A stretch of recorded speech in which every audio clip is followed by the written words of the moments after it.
Okay, so here's the thing. I haven't done a video on DCeased issue 2 yet. And I said I was going to try and do a video on every single issue. Now, here's the thing. Because I heard DC weren't printing at the moment because of quarantine, I decided to leave issue 2 until after the lockdown. Because I thought, perhaps it might be in poor taste to do a review on a comic book about a virus that destroys the entire planet. Just thought perhaps it might be a touch bit in bad taste at the moment.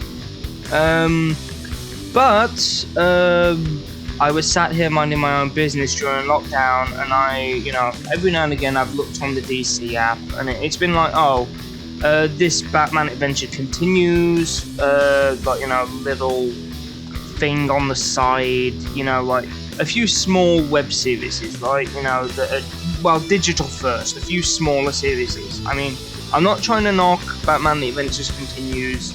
What it's trying to do looks pretty interesting. I've not read it myself, but I've seen some videos from Comic Historian. I will probably pick it up at some point and read it.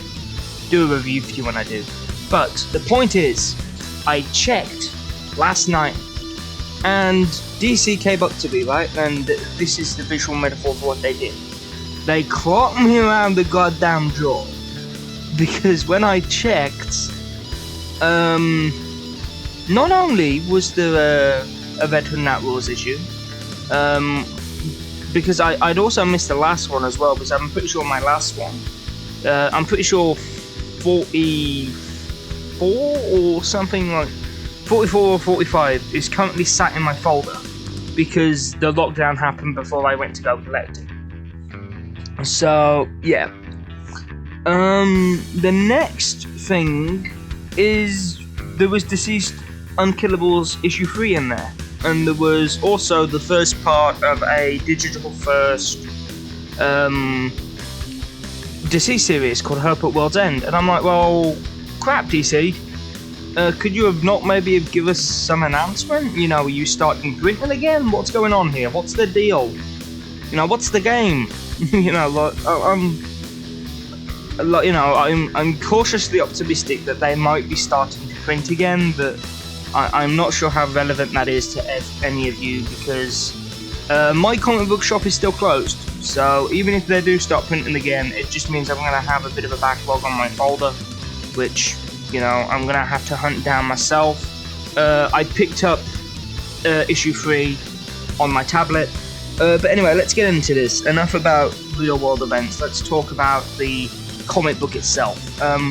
There's going to be spoilers in this video, obviously, so yeah, that should have been, pretty standard.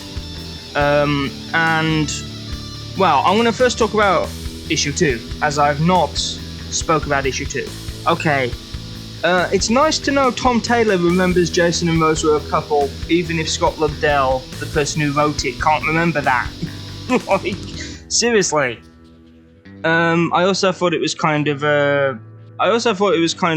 poignant what Deathstroke said in response, because you can kind of tell they're not too, because Deathstroke's around, Deathstroke's with them through the course of this issue, and you can kind of tell that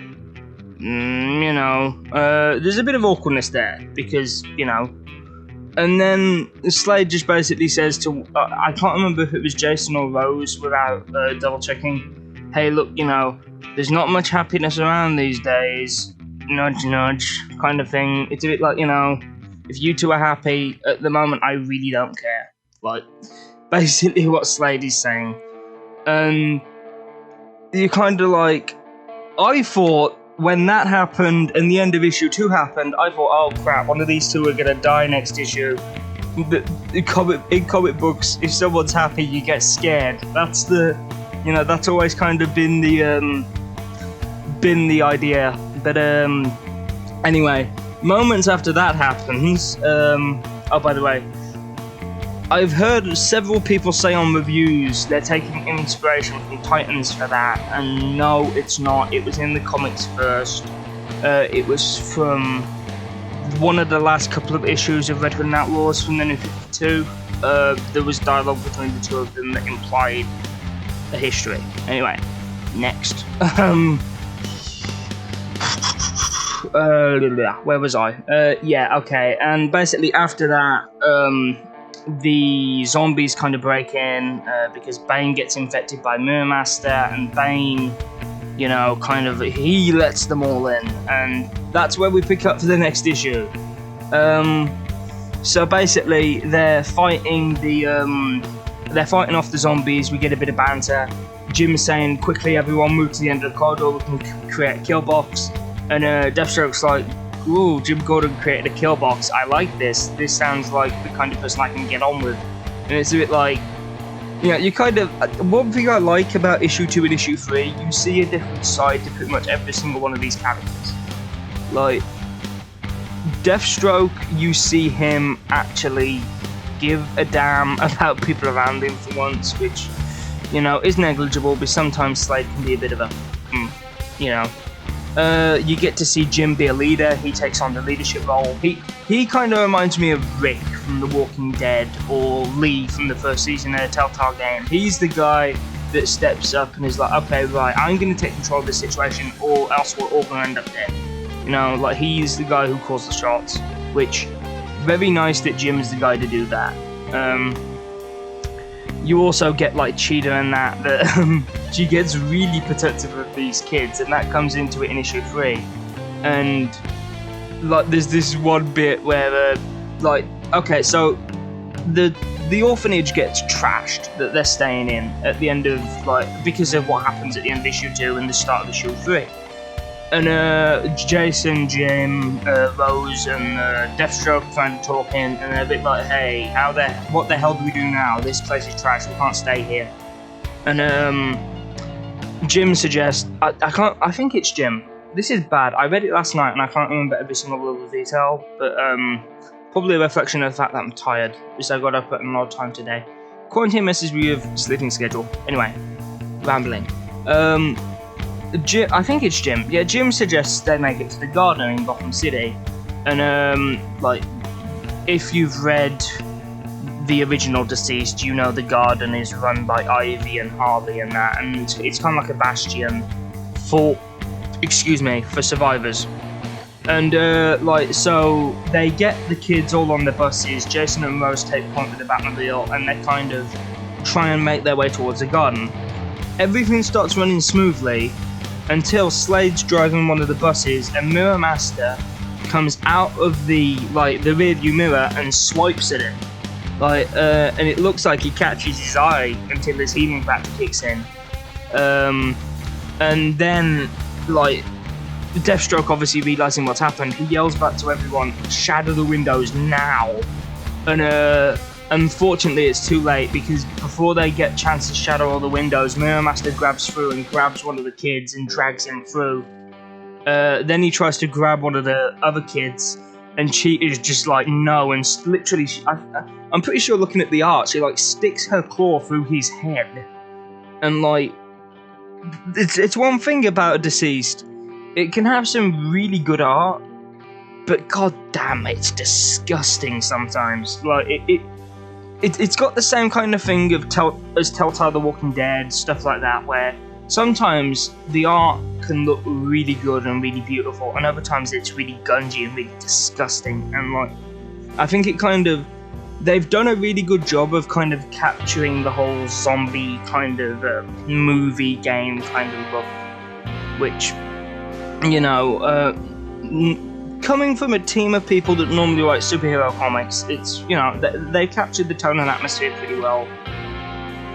And, okay, so, like, you know, I definitely like the art in this book. I mean, there's a few rocky faces, but, you know, other than that, it's all pretty good. But anyway, so they get to this road heading to a garden anyway, and basically there's, like, this massive pack of like zombies between them and there, and they kind of stop. And Jason and Rose are kind of look at each other in the Batmobile, and they're like, so Rose is like, so what now? And Jason's like, well, can't go back, so I guess we're gonna have to try and plow through them. And Jim's a bit like, well, this is after Jim's informed them of what's happened.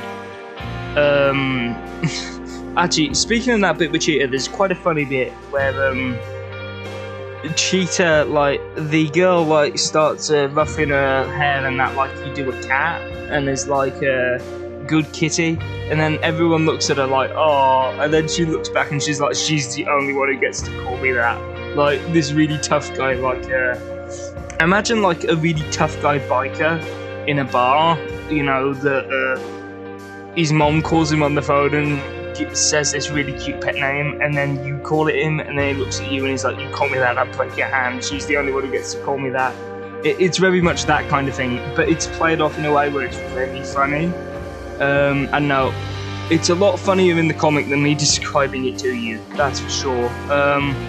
But anyway, enough about that. I'm gonna leave it off here. This book is a solid recommendation. I seriously, if you like the original DCeased and have not read Unkillables yet, get your hands on Unkillables. There's probably going to be a graphic novel coming through it soon, because there's only 3 issues to this. Yeah, this is ended. We've got hope at World's End to tie us over until Dead Planet, which, yeah, Dead Planet is the proper continuation of DCeased. Because Unkillables wasn't a sequel, it was kind of like it was a side thing that ran at the same time. So, you know, those are kind of... Oh, also, one thing I do want to mention. We see Constantine at the end of this, so it's tied back into A Good Day to Die, which was the one-shot that came out at the end of the original DCeased. So, I must admit, it shows... Tom Taylor must have had this plan for a very long time, because it is very, like, everything kind of connects together very nicely. You know, there's no, like, wait, how did he get there? Like, it's all very nicely tied together, and it all kind of makes sense. So it's very much along the lines of, okay, yeah, that's where John ended up at the end of, Good Day to Die. This is where these guys were at the start of the outbreak. This is where they ended up by the end of it. And I assume the guys at the end of Unkillables and that are going to be the guys that are part of Dead Planet. I'm not 100% certain. I'm not, you know, I haven't seen anything, so I don't know. We'll see what happens when Dead Planet comes out, but I'm really looking forward to it. This is probably the most fun I've had with a DC thing in a while, which is really weird considering the subject matter. But you know, it's a pretty good, solid recommendation. Highly recommend this comic. Go out and buy it. This is why I haven't spoke about the ending, and I've left several surprises for you in this book. Please go read it. I was deliberately vague about this second issue, because I want you guys to pick these up and read them. I don't want to tell you the entire plot and just ruin it for you. So, essentially, all you need to know is I think the people that survived this book are going to show up in Dead Planet. So, yep. I'm not going to tell you who. I'm not going to tell you who survives, though. So, work it out for yourself.